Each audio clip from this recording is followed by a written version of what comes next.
Hello, everyone.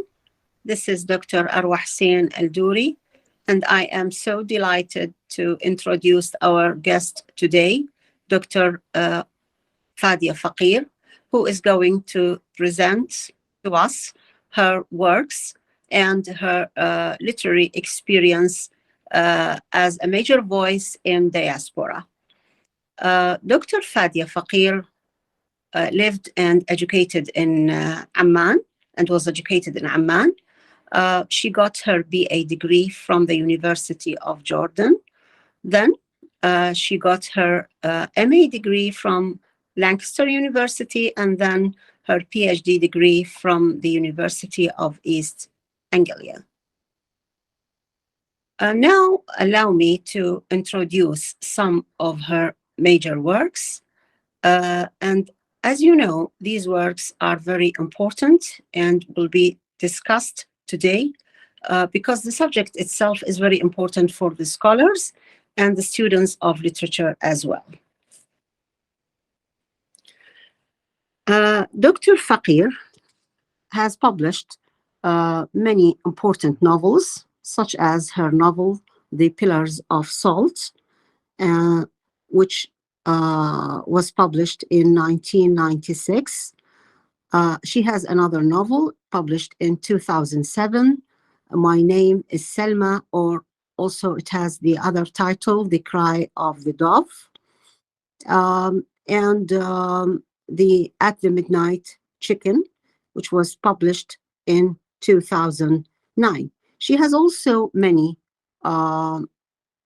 short works of short fiction, poetic prose, and articles, as well as plays, like, for example, Purple Heart, which is a work of short fiction published in 2004, as in addition to other articles such as Women Democrats Without Democracy, Arab Women and Citizenship, ديمقراطيات بلا ديمقراطية, المرأة العربية والمواطنة, which was published in 2001. Is Pillars of Salt, A Muslim Tale, published in 1998, and other important works. She has also some plays, like, for example, Selma, Selma, a monologue, and The Paper Factory, and Emails to Shahrazad. These are short plays and part of 1001 Nights Now, and these were published between the years or directed between the years 2002 and 2005. Dr. Fadia Faqir is also an award-winning author.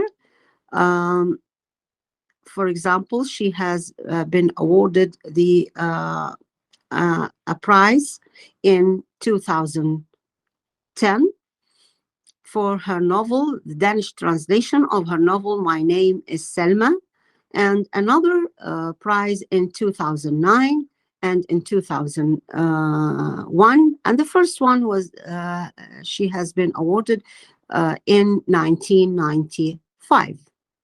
Welcome, Dr. Fadia Faqir. We are so honored to have you today with us. And please, ladies and gentlemen, join me to welcome our author. Welcome, Dr. Fadia. Thank you so much for the lovely introduction. I get a ping whenever somebody wants to come in, so I hope that is not coming out in the acoustics. So I wanted to say thank you, and I am really grateful to the Iraqi Women Humanities Scholars for inviting me. I also want to thank Dr. Arwa and Professor Muna Al-Alwan for organizing this event. Thank you so much, and I'm looking forward to an interesting session. Start with something that I've written about my experience. As you know, when you first arrive in the UK, then the question of language is what you are faced with. So I'm going to read just a little bit, and then we will move to Q&A. When I returned to Britain in 1986 to start a PhD in critical and creative writing, I read V.S. Naipaul's essay entitled Jasmine, in which he describes the difference between jasmine, the fascinating word, and jasmine, the cold and uninteresting vegetation. Quote, "The old lady cut a spring for me. I stuck it in the loop in the top buttonhole in my shirt. I smelt it as I walked back to the hotel. Jasmine, jasmine. But the word and the flower had been separated in my mind for too long. They did not come together." That's an interesting one. The word and the image did not come together. Critics read it as an indication of Naipaul's discovery of the colonial language English and its beauty, and his aspirations to become a metropolitan writer. But for me, it symbolizes the challenges faced by authors writing in the language of the other. A lemon tree, for example,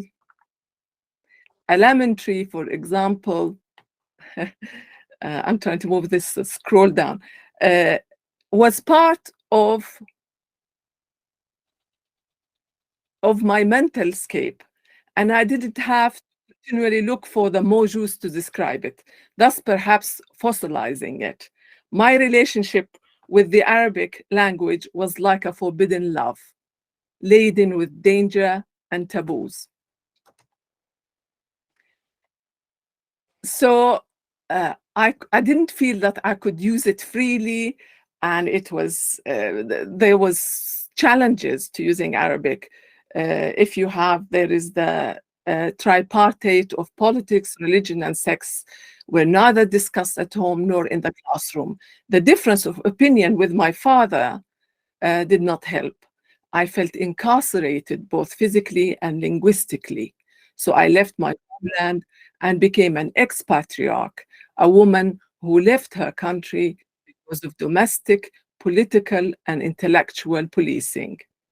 The English language seemed, at the beginning, free of taboos, but it was not in love with me, standing like that on the margins outside the Whale.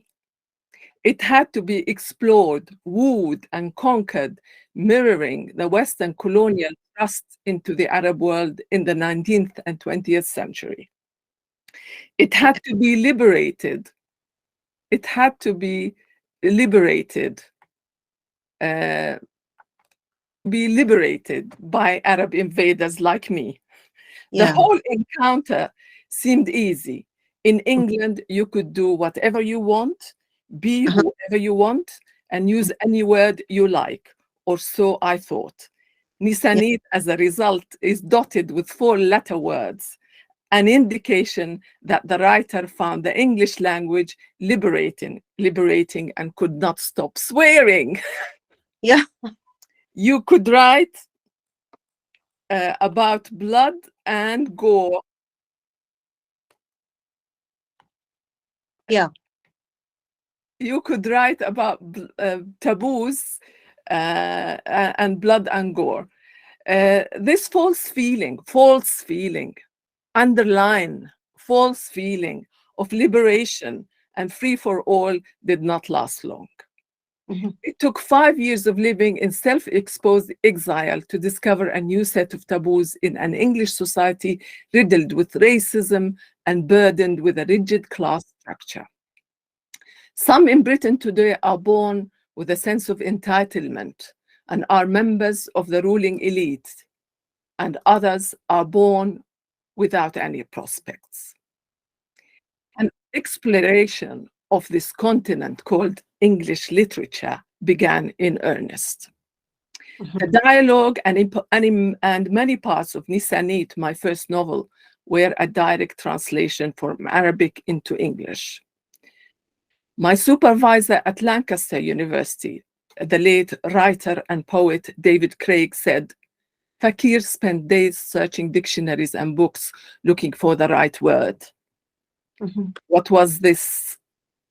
What was this tree that I had never seen before, with serrated leaves, catkin flowers, and acorns called? A search in the many references I have on Britain's wildlife, plants, trees, and flowers revealed that it was an oak. The tree was found, but the image of a trunk, branches, and leaves did not match the word oak. Another search began to find the Arabic equivalent, balut, sindian. With some practice, the oak of the mind became a reality as well as a word used in future narratives. You see how the excavation is complicated. So complicated. It was a complex and time-consuming operation, made harder by the choices of a stream of consciousness and multiple perspectives. Yeah. The American author and journalist Tom Wolfe said, and I like that, I quote that all the time, the problem with fiction, it has to be plausible. This is not true of non-fiction. I read many books on the Palestinian issue written by Arab, American, British, and Israeli academics and lawyers. It was important to corroborate the facts about Israeli human rights abuses to create a fiction that has a truth in it. What also complicated matters is the whole narrative began with the ending, the image of Shadid wiping his backside with his lover's letter. It haunted me for a long time, this image. Slowly, a narrative about the loss of Palestine, sanity, and love began to germinate. Internal resistance to tyrants began also to be explored. Spatial images and visions were translated into linear narrative. So the spatial was turned into linear. Then the Arabic was translated into English in some parts.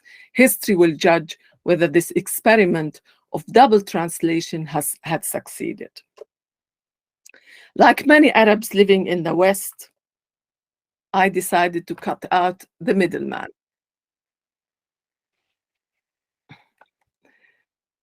My computer is giving me grief. That's okay. Like many Arabs living in the West, I decided to cut out the middleman and create an Arab book in the language of the other. The reasons behind each author's decision vary, but what is certain is that our texts are a byproduct of the colonial encounter and of a rising awareness of multiculturalism that provisionally disowns oneself to listen to and perceive beyond differences a kinship of gestures and of desire. I'm quoting Tarabelsi here. The writing of some Arabs in the West threads the divide between two cultures and as a result suffers and benefits from occupying such a dangerous site, linguistically and otherwise. Displacement urges transcultural writers to revisit their culture of origin by the essential questioning of their relationship with their body, faiths, rights, language. Our transcultural writing problematizes social issues, problematizes sense of identity and terms of reference. The production of a new discourse defies the constraints and taboos of the culture of origin, as the sacredness of the Arabic language and so on. By putting it in dialogue with a different culture, the purpose is neither soft-edged amalgamation nor slavish mimicry. Instead, it is to propose creative new identities for the individual and the collective subject. The late Angela Carter, who taught me at the University of East Anglia, the famous author, said, describing my second novel, Pillars of Salt, she said, it's a compulsive reading, a feminist vision of Orientalism. She used to give each student a book as a comment on their writing. She gave me Rana Kabbani's book, Europe's Myth of the Orient, Divide and Mm. which analyzes the demeaning of Eastern women in Western narratives, first as women and then as Orientals. This book led quickly to the writings of the late Edward Said. The misogynist storyteller wouldn't have been born without feminism, Orientalism, postmodernism, and travel writing.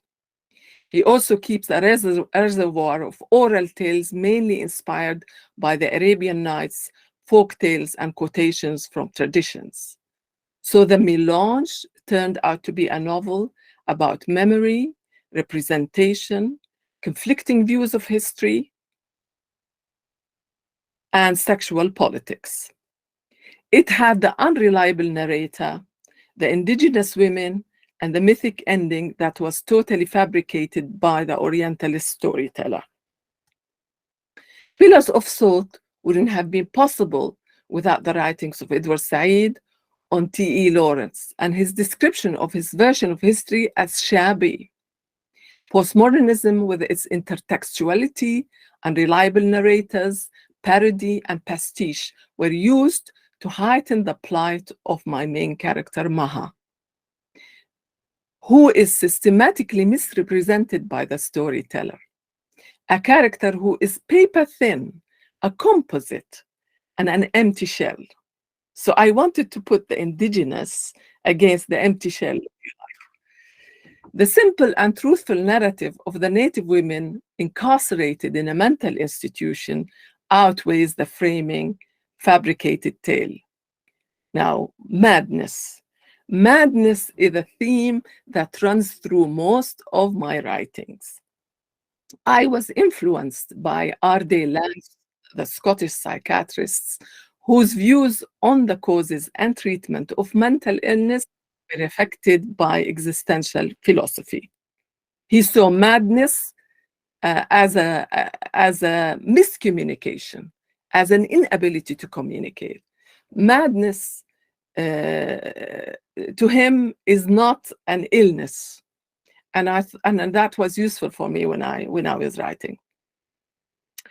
Maha and Saad flew over the cuckoo's nest and were penalized by a society uncompromising in its norms and customs. Both urban and rural women are punished for their transgressions, locked up in a hospital, and then ultimately institutionalized. I return to this theme in my short story, Under the Cypress Tree. But this time, the main character subjected to electric shocks is a white woman in 1940s England. Before I go into that, I must say to you that my short story was read by a British writer, and she said to me, in other words, this is rubbish. It was shortlisted for a prize. They had 6,000 submissions, and it was selected in the shortlist. So this woman in 1940s England, the savior comes in the guise of a Bedouin native woman. The first encounter between colonizer and colonized, or between European and so-called savages, has frequently given rise to the question as to what constitutes our humanity, and whether the strange people encountered are to be accorded full human status. In the short story, the native invader invades the colonialist and interacts with her on her home turf. Tamam? Yes. The Bedouin Arab helps Doris, the symbol of the British Empire, die peacefully. When I was given the British citizenship, someone said the riffraff are coming. They truly are in the fullness of time, and they will deconstruct notions of European superiority and create an alternative literature that is as virile as mixed breed dogs. In Under the Cypress Tree, the empire dies and a new era dawns. the alien midwife is perceived by the white majority as black, inferior, subaltern, other, half nigger, and a towel-head Muslim. Hopefully, the result is a counter-narrative that is magnanimous and forgiving.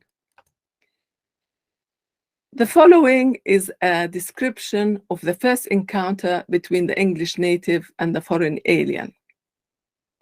While fiddling with the decorations, something blocked the light and cast its shadow on the floor. It went cold, a chill that penetrated the very marrow of your bones. She had swirls and stars tattooed on her chin, and she wore a few turquoise stones strung together. Little cloth bags full of God knows what, and feathers were knotted to her belt. The smell of dung and incense rose up. The crone's teeth were yellow. Good morning, the weather not bad today. Doris, the English woman, of course, pushed her glasses up and rubbed her arms. Good morning. She put the broom down. I, Bedouin, name Tamam, your neighbor. Primitives rolled their eyes and bared their teeth on telly somewhere in North Africa. I go to market today. Do you want anything? Her gold-clad tooth caught the sun. Doris ran out of milk and bread. She hesitated. No, thank you. Timam, what a lovely day. Cold but sun. Is this Christmas tree? What did she bleeding know about Christmas? Fresh from the desert. Glad you like it, Tamam secretary. Honor meeting you. So that encounter is how they perceive each other. The alien and the native. But what happens towards the end of the story is she helps her die. She actually knows instinctively that she was at the end of that Doris was at the end of her life, and she goes and gracefully helps her, sort of supports her through that process. Okay. As an Arab writer writing about the Arab culture in English, I find myself preoccupied with themes of exile and representation. This transcultural position is reflected in the intricate process through which my writing is composed and through my endless attempts to carve a small territory within the English language for myself. Behind the all-embracing problems of creative duplicity from a post-colonial position emerges one writer's struggle to comprehend an alien world and cope with the profound challenges of living a bicultural identity. The English language began to yield to my advances, so much so that the locale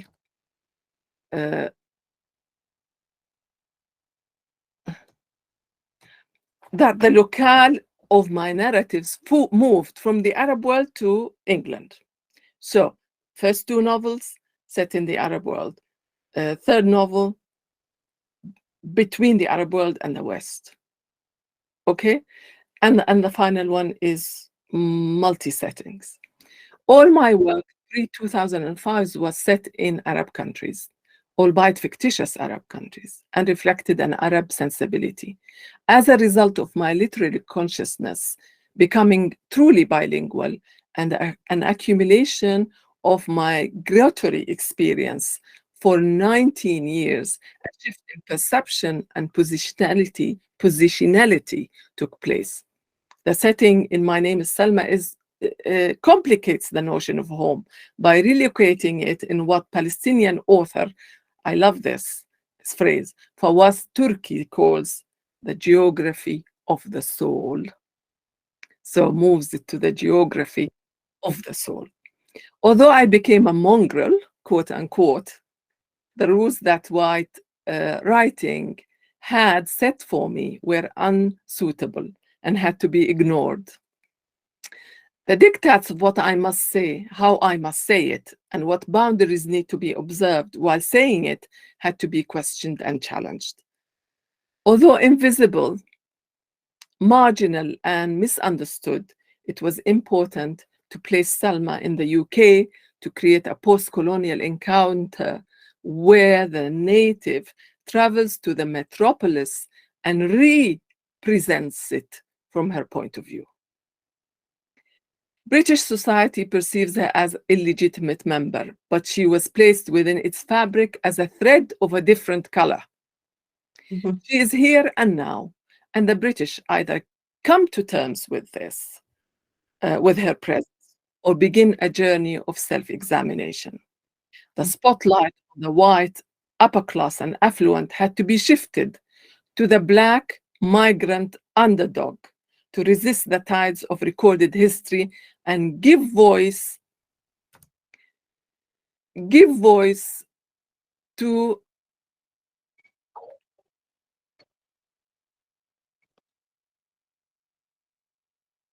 the fringes. Yeah. But scrolling up and down is proving to be a problem. Anyway, a counter narrative to some of the mainstream British fiction was gathering momentum. Writers like Ahdaf Swaif, Hanif Qureshi, Abu al-Ula, Aslam, Hamid, Shamsi, and Qasim wrote the story of the colonized and other. Salma was part of the momentum, described reductively as the empire writing back. For it's a reductive description of us, the empire writing back. Yeah. The process of engaging, adapting, adopting, and deconstructing dominant and master narratives is complex and ongoing. My Name is Salma is a classical example of trauma literature, with its attempt to get language to speak the unspeakable when witnessing has collapsed and narratives fractured. It is a novel about the constraints of the human condition, migration, and racism, and written in a form that is lyrical, disjointed, and punctuated with minute descriptions of daily life.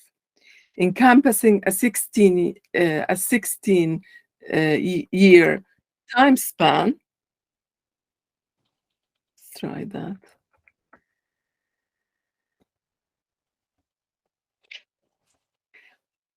Yeah. It switches almost at random between scenes from Salma's life among her Bedouin family, her years of protective custody, her flight into a monastery, and subsequent journey to asylum in England.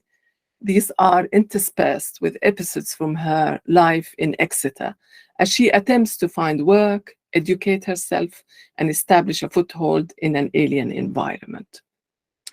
This disjointed narrative, they ask me sometimes, is Salma is you? So Salma is not me. She arrives into this environment totally unprepared.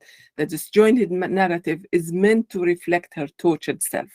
Seen exclusively from Salma's point of view, it illustrates her inextricable links with the past. The aim is to prevent the reader from feeling any sense of smooth progression towards a resolution. Constantly, we are torn, like Salma, between a brutal past, an alien country with its own cruelties, and the bonds of motherhood, family, and culture. Are windows to the world. They humanize, bring injustices to the reader's attention, and build cultural bridges. The present and complex reality of England couldn't be captured without placing the story of the immigrant Salma in the context of the British colonial adventure in India. The novel has no goodies or baddies, and all the characters are tragic figures, even the English landlady Elizabeth, the symbol of the empire, who mistreats Salma. When we discover that Elizabeth had gone through, when we discover what Elizabeth had gone through in India and survived, we forgive her excesses. If the discourse in the metropolis aims to dehumanize Arabs and make them appear to justify collateral damage, my fiction and writing aim to humanize not only the Arabs, but the English, Americans, Indians, etc. It is harder, or possibly easier, to choose someone you know very well. What is important is to present the case gently, subtly, and without any anger or self-righteousness. I love this saying, do not speak from the wound, speak from the scab. Very good. Intercultural literature is closely related to migrant and migration literature. It is written by authors like me, whose point of view and subject matter are influenced by multiple cultural spaces. My novel, My Name is Selma,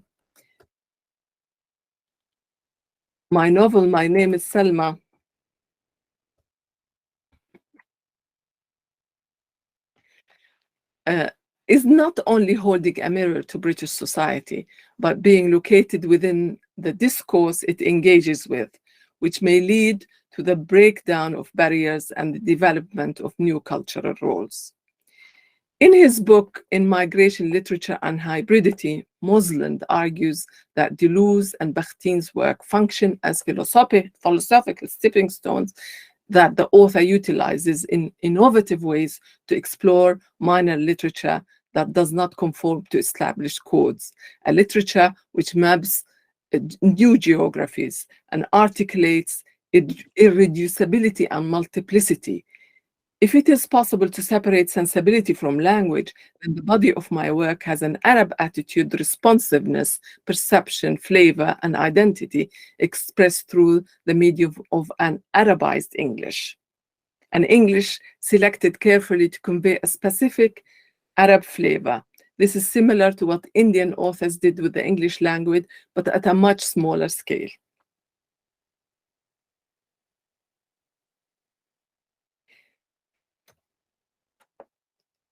In England, authors are classified into categories and dealt with accordingly, but I am unclassifiable.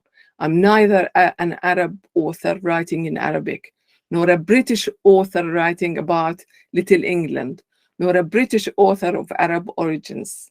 I represent a new Arab-British breed, if this is possible. I'm a cross-cultural, transnational writer par excellence. You sit on the top of a volcano, a precarious, exciting place, and turn a critical face both ways, towards the country of origin and the country of reception. Traditions and customs of both countries are examined and criticized. The challenge, the alienation, the offense are two-sided. But like Edward Said and many other immigrants and exiles,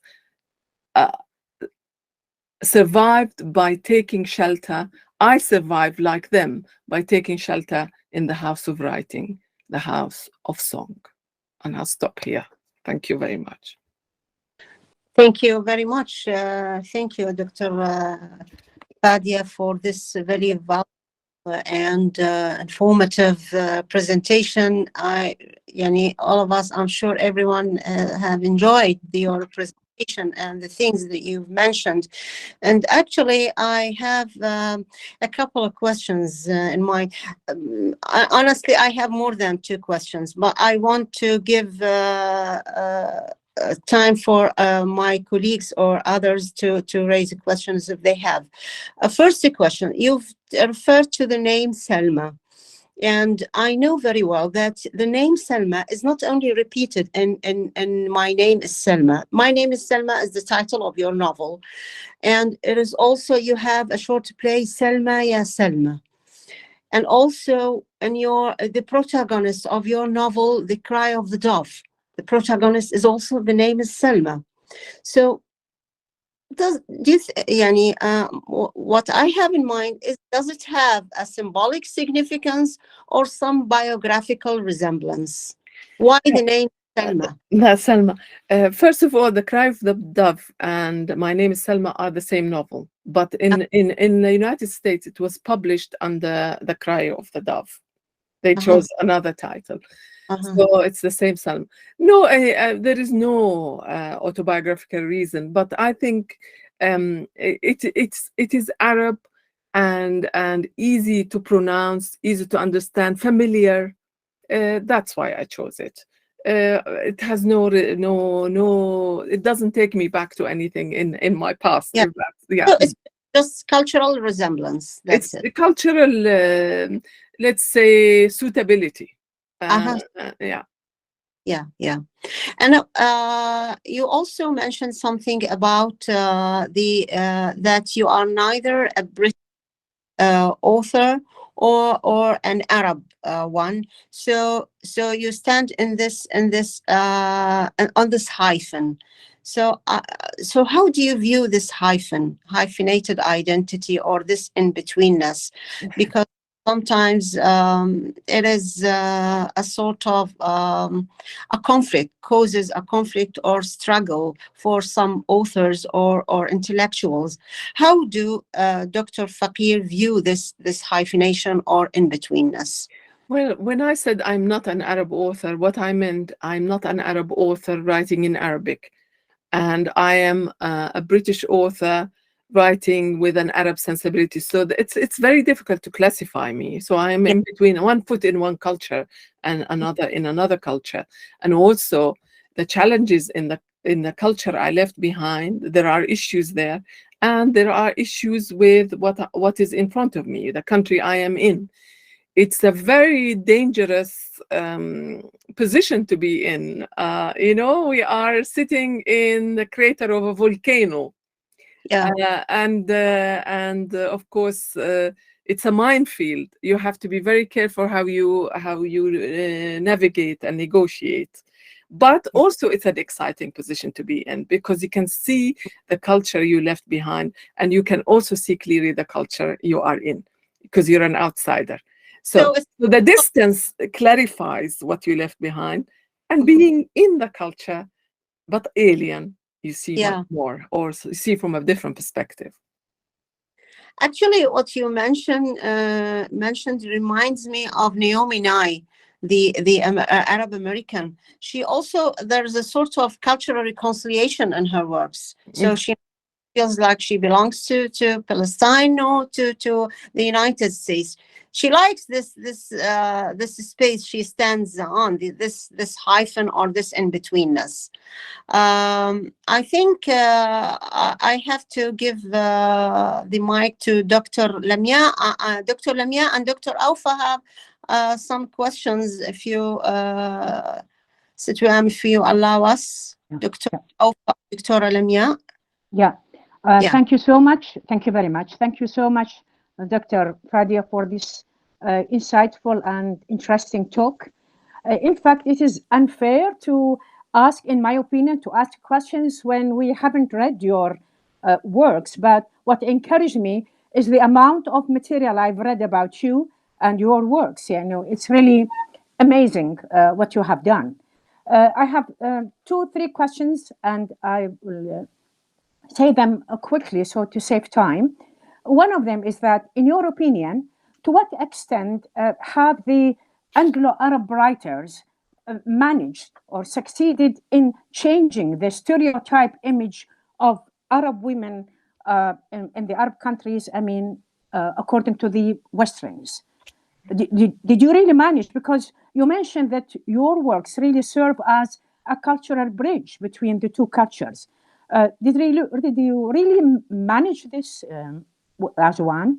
And the second question is, in one of the theses written on your work, there was a comparative study between your works and Virginia, especially Pillars of Salt, and Virginia Woolf's To the Lighthouse. Do you agree that there are some similarities? because both of you belong to the feminist movement, and both of you rebelled against the normal, traditional norms of the society. And the third one is, in fact, when you talked about the storyteller as being Orientalist, do you really want to leave a message to the Westerns about the lies and the myth which Edward Said talked about or confirmed in his Orientalism? Thank you very much. Thank you very much. Excellent. Thank you so much, Doctora. Amazing questions. Very good questions. I'll try to answer them as best as I can. Now, we cut out the middleman. We presented our case ourselves, and I wrote about Arab women without being apologetic or a propagandist. I wanted to be truthful, but at the same time to write from a space of love, not to be an Orientalist myself. But I must say to you that things have changed in Britain. I know Britain, and I'm going to speak about Britain because the press is quite anti-Arab and anti-Muslim, that we need a critical mass of voices. I'm going to turn down because you can hear the pings, I think. You need a critical mass to be able to challenge the images that are presented, the deformation, the misrepresentation that is daily dished out. So success, I don't know. It is quite challenging, and I don't know whether we succeeded, and I don't know because what's coming from the other side is just incredible, especially recently. That's my answer to the first question. Yeah, thank you so much. Yeah. The second question, Doctora, I don't know. I haven't heard about the comparison between me and To the Lighthouse. I'm actually honored because I like the work of the writer, and I like the style. So I don't know about the comparison, whether sometimes scholars compare between the uncomparable, and that's the way I see it. Anyway, chuffed by the comparison, but I mean, it's a different sensibility in my case. Yeah. No, Edward Said, definitely without the writings of Edward Said, most of my writing would be different. But I remember reading what he wrote about T.E. Lawrence. He said, what he's written in 7 Pillars of Wisdom is a shabby version of history. Yeah. And that shabby version of history is what I try to challenge in Pillars of Salt. Yeah. So Pillars of Salt is actually an attempt to challenge Orientalism. And the storyteller is a composite, is paper thin, he's not as important as the voices of the indigenous women at the heart of the narrative. In other words, I'm trying to get back at Orientalists and their narratives and present a counter argument in fiction. Yeah. Thank you so much for your wonderful answers. Yeah, very convincing. Yeah. Thank you. Thank you. Dr. Aufa? Yes, thank you, Dr. Fadia, for your nice presentation. I like learning your novels and the way you're using language, actually. Now, my first question is related to your female characters, your heroines. Now, I think that they are engaged in a process of being and becoming. So according to this, do you think that we can classify your novels under the category of feminist romance or a feminist building romance?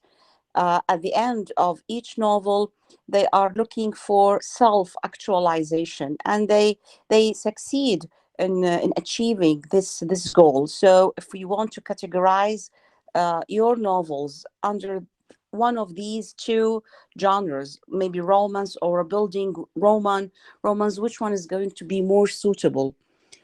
This is the first question. Now, the second question is about the use of language, the use of means of literary representation.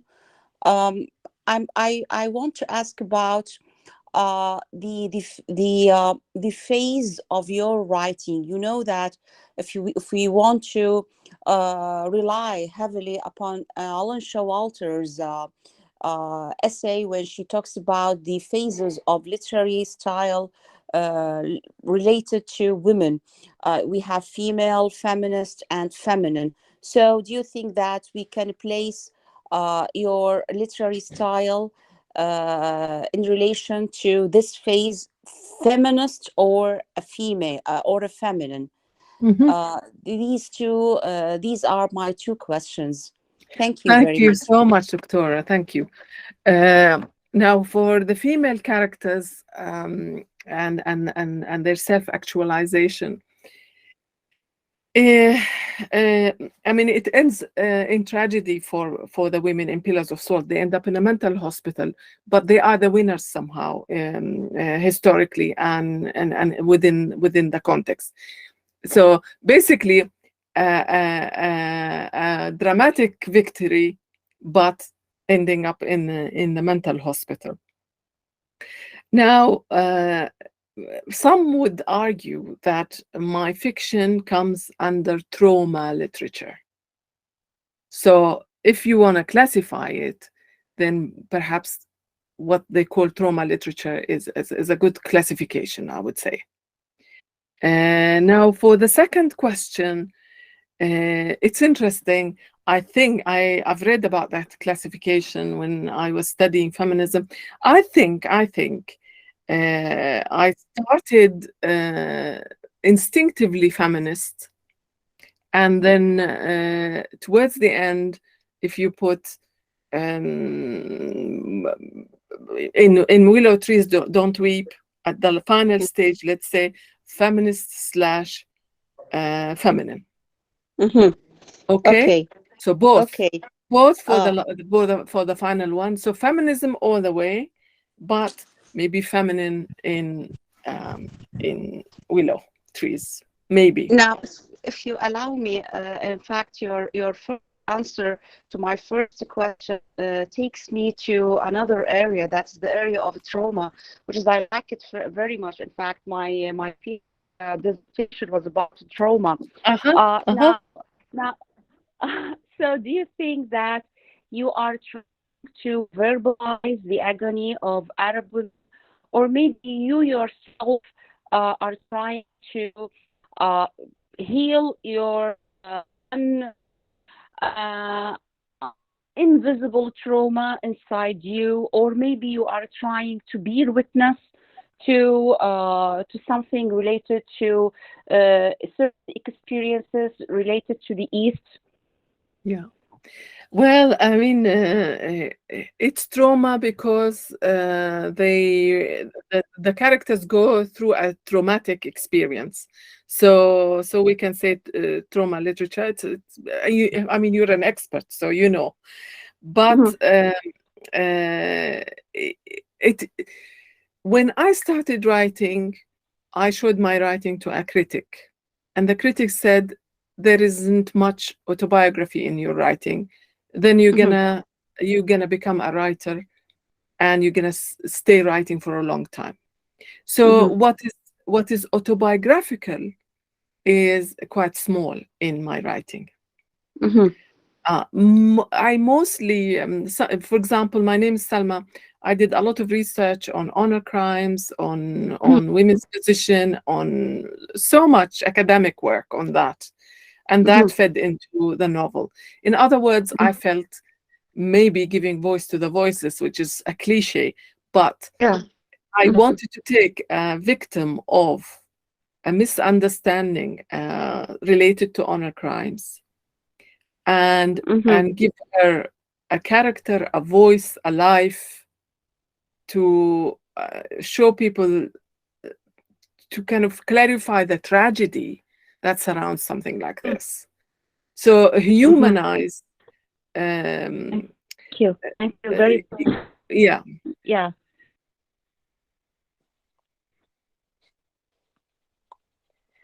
Thank you, Dr. Thank you very much, Dr. Alfa. Professor Dr. Muna, I think she also has a question. Hi. Okay. Thank you, Dr. Fadia. This was really amazing. You have enriched me with so much knowledge, not only about Anglophone literature, but about your own work, amazing work. I've been listening and enjoying everything, and I feel embarrassed because I haven't really read any of your works, but from now on, we'll do that, inshallah. I have actually read about you as my colleagues have said. And I think the only two people probably here present, I don't know about the others, but I know that Aufa and Arwa are very familiar with your work. Anyway, I read about your work, and one sentence, actually, one statement by yourself caught my attention. I loved it, and I kept on thinking about it. The statement, you said it in an interview or somewhere, I don't remember where or when or how you said it, but this is the statement, the quotation. Feminism is being taken to the Arab world, changed and mutated. I love that. And I would love if you can just give me more information about this. Could you explain about it, please? Yeah. Thank you so much, Professor, for the question. It's interesting what's happening with feminism. Feminism is kind of changing colors in the Arab world. You know, it gets the color of Islamic feminism. They talk about Islamic feminism. They talk about all kinds of, but also the Arab world, you can't generalize about it. You have pockets of different socioeconomic factors and variables, so you can't say it's the same. But what I always say, yes, it is. They're taking it and making it, if you like, indigenous. But what is important, and I say that in all my lectures, is for us to learn from the mistakes of Western feminists. So when we bring feminism to the Arab world and we try to adopt it and adapt it, to think about their mistakes, and that would be a shortcut to a better version of feminism. I don't know whether you'll allow me to answer one question. I received it in the comments from someone. May I answer that? Please do. Please do. Okay.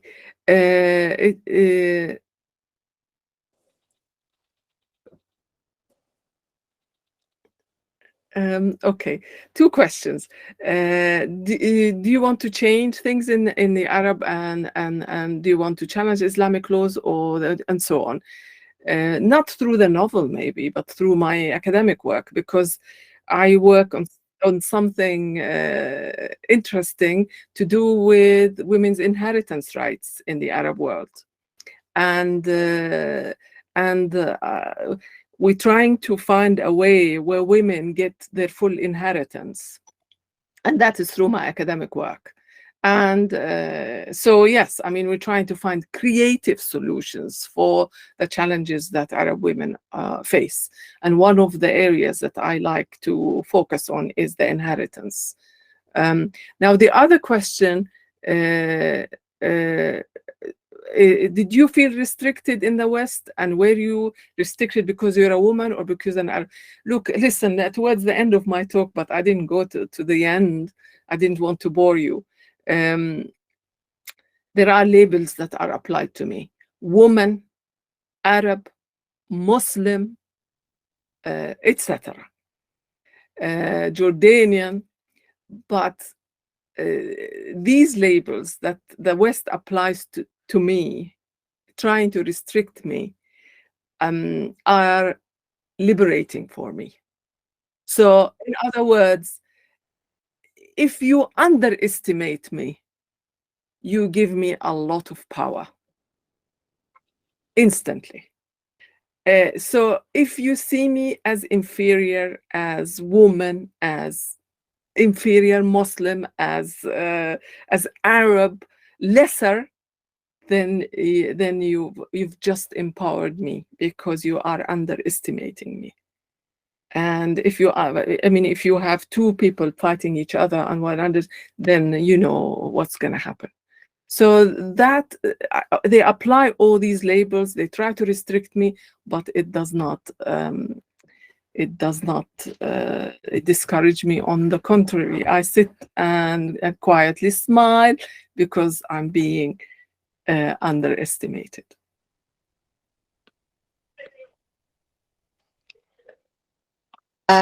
Thank you, Dr. Fadia.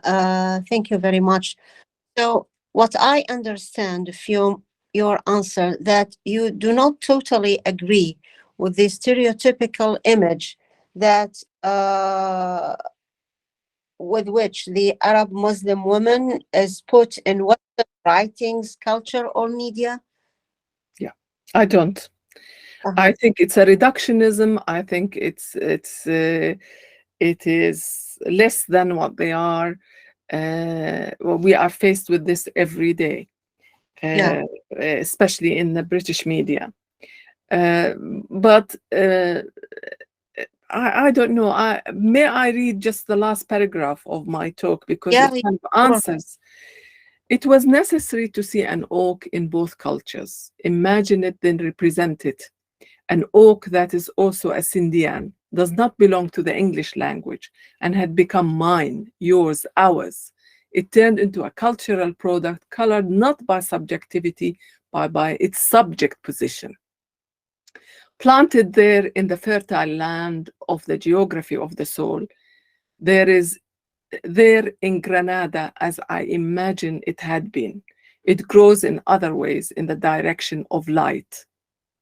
A community of polyglots which belong to different ethnicities and religions, but accultured in peace, is a vision I hold on to in these difficult times, challenging times. It was a moment in history when colonizers and colonized, or travelers and settlers, coexisted and interacted, even within asymmetrical relations of power. Was it possible? Granada is a ripe pomegranate I carry in my suitcase wherever I go. My mother said, one seed out of the 600 will lead you back to heaven. But as an Arab, British, Muslim, woman writer, burdened and liberated by all these labels that crossroad where all intellectual caravans meet, that transcultural space, that Granada of the mind is my paradise. Yeah, so interesting. Beautiful, beautiful, Thank beautiful. Love it. Yeah, okay. Doctor, I have one question, and also I noticed that Dr. I think she also has another question. Do you think, having referred to the taboos, so do you think you have, and you said that there are taboos in Western culture or in the British culture, as well as taboos in the Arab culture. So do you think that your have tackled all these taboos, or at least have you tackled all the taboos of the Arab cultures? No, not really. It's a tall order, yeah, doctor, a tall order. Yeah. No. It's just I think I've challenged one taboo, but it takes many more writers. It takes many more Arabs writing in English. It takes many more writers writing in Arabic. It's gonna take time, and it needs critical mass for us to challenge. So I would say that I've maybe tackled one or two taboos in my writing. Yeah. So do you think there are enough literary texts that tackle all the taboos, yani not only by you, but by other authors? Because this is a problem that students of literature always face, that whenever they want to write about a specific issue or a specific taboo, they don't find texts. They find difficulty. Yeah, you see, the problem is, if in my academic writing, I challenge a lot of things, but in my fiction, you can't do that. So basically, I'm going to summarize it and say to you, there is so much work to be done in the Arab world. Yeah. And the only way out, which I absolutely, I'm going to quote Margaret Atwood, and paraphrase, is self-representation. My answer. Self-representation for women within the culture, for women outside the culture, for Arabs in the West, for any group that is marginal. Self-representation. The pen. Yeah. I will never forget that scene when the pen is clicked in The Handmaid's Tale, and and the whole world explodes. Brilliant. And in her poetry, of course, Margaret Atwood as well. So you see, self-representation. And there's a lot of work to be done, Doctor. There's a lot of work to be done. Okay. Dr. Aufa, you have a question? Can I say something? Yes, Dr. Lamia, sure. No, this is Mona. Sorry. Okay, no problem. Yeah. Talking about taboos,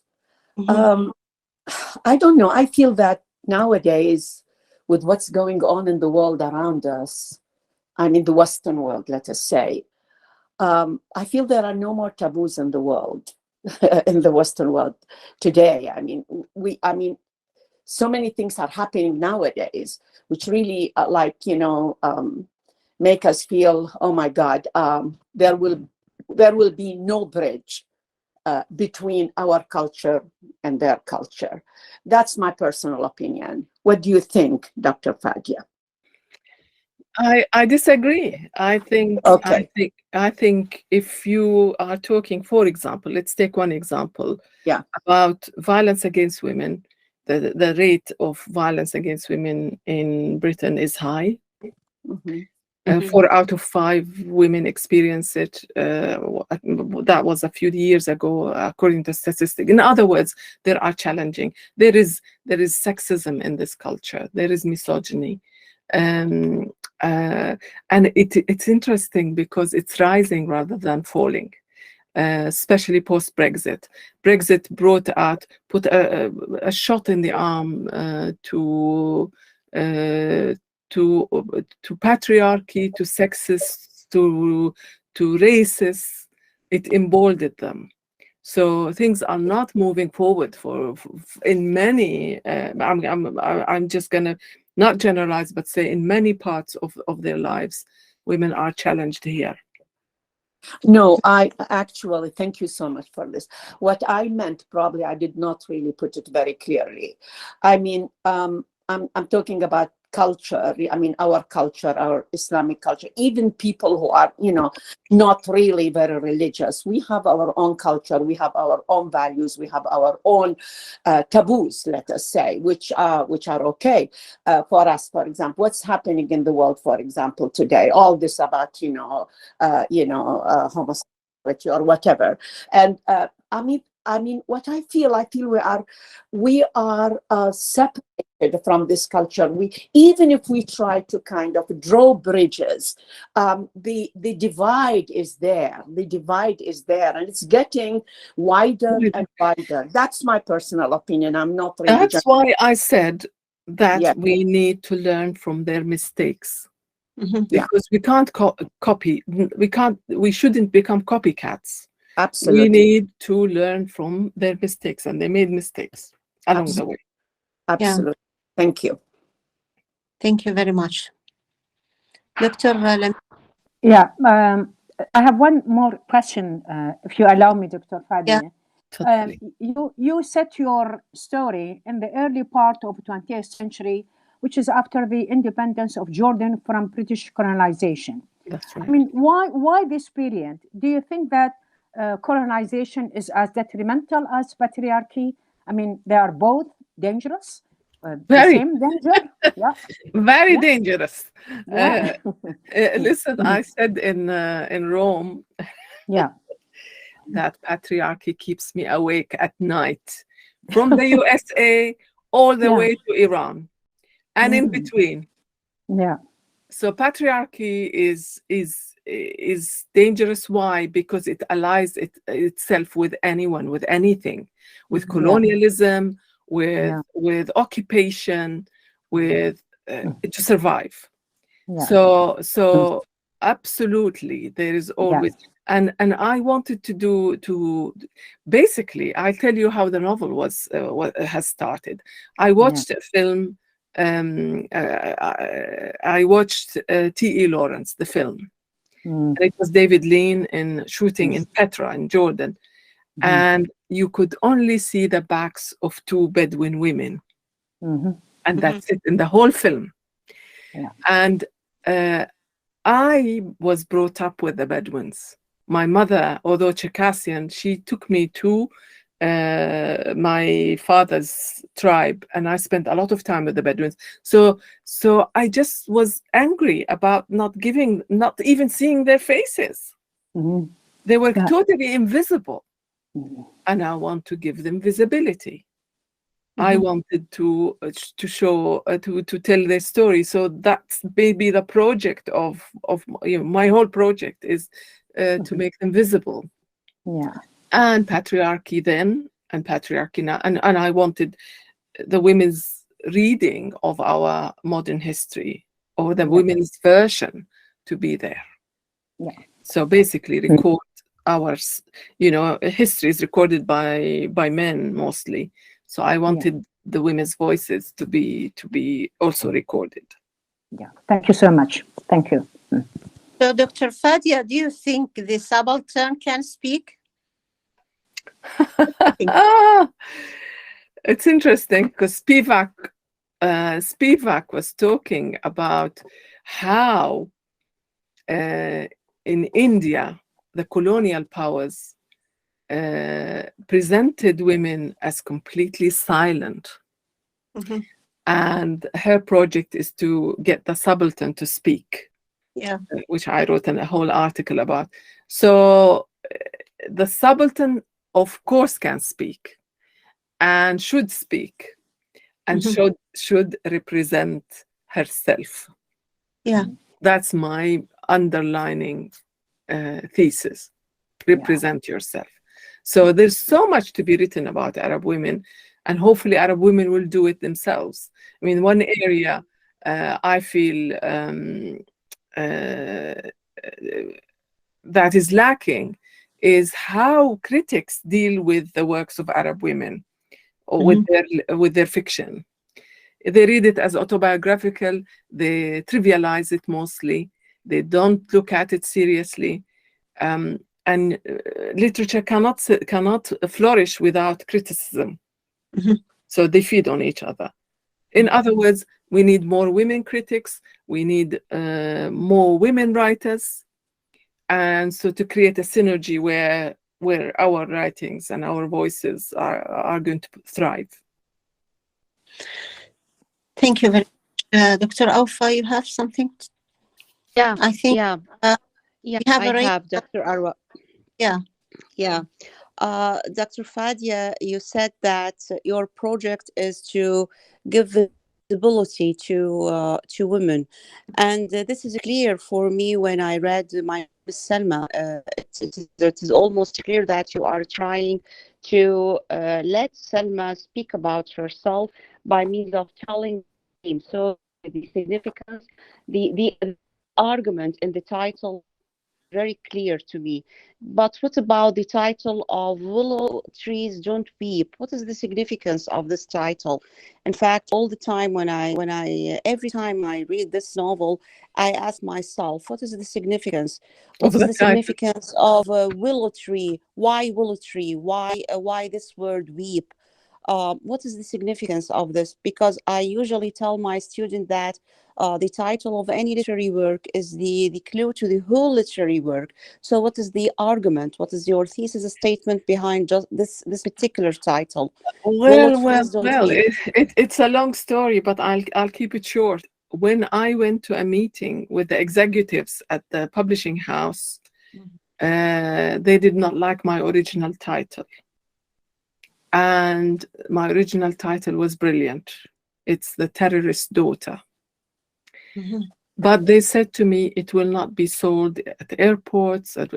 And we sat and we came up with like 30 titles. They wanted a title that sells everywhere. And I was outnumbered. So that's why it's not. But having said all of that, if you look carefully, you will find the willow tree everywhere in the novel. And also, there's that tradition of sweeping the floor with willows that helps kind of deal with bereavement and all of that. So yes, there is a connection, but it's not the title I wanted. But you refer to the word sweeping. This is the last. I think I remember that this is the last scene of the novel when she is sweeping the coffin of her mother. Yeah, mother. I think her mother. Yes, or mother. Her... Yes. Yeah. And she's told that it's a Chinese tradition where you go and sweep the graves. And then I remember Dr. Rola Kawas asked us about this. What is the significance of sweeping the coffin of her mother? What is the significance of this? In fact, that time we wondered, we asked ourselves. Now you are giving me the answer. And in fact, she during that time she answered this question. Peace upon her soul. So it's basically, God bless her soul, Professor Kawas. So the willow is everywhere, and then that sweeping of grief and coming to terms with it. And isn't the willow? The willow is a very classic image of the weeping. We say weeping willow. So willow trees you have don't reversed weep. it. You have reversed it, like saying willow trees don't weep. Very attractive title, actually. Very suggestive. I mean, definitely you have explained it during throughout the novel. Thank you so much. دكتور أحمد من جامعة القادسية I think has a question. إذا ست وياه ممكن تفتحي له المايك. Thank you very much, Dr. Arwa. It is my pleasure to be with you, and it's my pleasure to talk with Dr. Fadia Faqir. As my colleague, if you allowed me to be with you, the question that she asked about why you chose Willow Tree, as she have changed the title later on, because it was one of my novel in my PhD, and she answered that one. Especially, I quote from page 252, the book said that it was a weeping willow. There was nothing sad about it. So there is no sadness as mentioned in the story, but starting with the funeral and ending with one. This is one question, if you allowed me. And question, the other one, what is love to you, Professor Fadia Faqir? Because you mentioned what is love inside the novel. It is including love as internal one or as a sophism, because you explain about sophism. And the other one is there is an autobiographical elements in your novels. And I agree that Arab writing back, since your novels being worldwide and being giving a lot of information about Arab culture, in-betweenness, and what is in women mind. So the voiceless has voice now. And thank you very much. And it's my pleasure to be with you. And I contact you once. I contact you once. Actually, not once, more than one time. You answer my emails when I was a scholar in my PhD. Thank you very much. And it's my pleasure again. Thank you. First of all, I'm happy that I answered your email. Yeah, out of 10, you answered 2. Yes. Thank you so much. Because I was wondering about the title, and there was in 2014 there was no any paper or any anything. There was only 2 minutes, I think 2 minutes and 24 something minutes about your interview. You talked very briefly about how you changed the title because they don't accept it. That's it. Only thing. Yeah. So thank you very much, and it's my pleasure. It's my pleasure. Thank you so much. And by the way, Dr. Yusuf, our Amiriya, sent his regard to you, and he is unable to connect to be with us. Thank you so much to him and to you. Thank you very much, Professor. I'm going to talk about maybe love, but what I've tried to do in my last novel is to show types of love. The mother's love for the husband who abandons them, and then her anger that leads her to burning all his books and all his belongings, and then the grandmother's love for her granddaughter, and then the daughter's denial of love for her father, because she was so angry with him that she just would not admit to loving him. And then the whole journey of reconciling herself to loving him and forgiving him. So it's about forgiveness, about humanity, so that kind of love, basically, where she has to learn to love her father and forgive him and accept her mother the way she was, and it's a journey into discovering all of that. But you describe them as a shafaq, hub, qiyam, as yes, opposite. Yeah. And that is a great thing when you speak with someone who doesn't know about these things. Yes. And these are a wonderful lecture being held in the university about only half a page. Yes, because in the West there is one word, love, but in our culture there's so many levels and so many different variations. And you describe them carefully with the translation. Yes.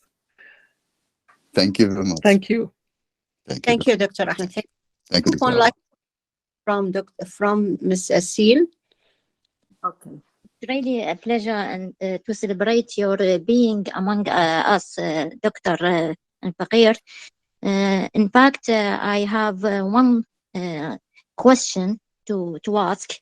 It is in the backdrop of your essay entitled "Lost in Translation."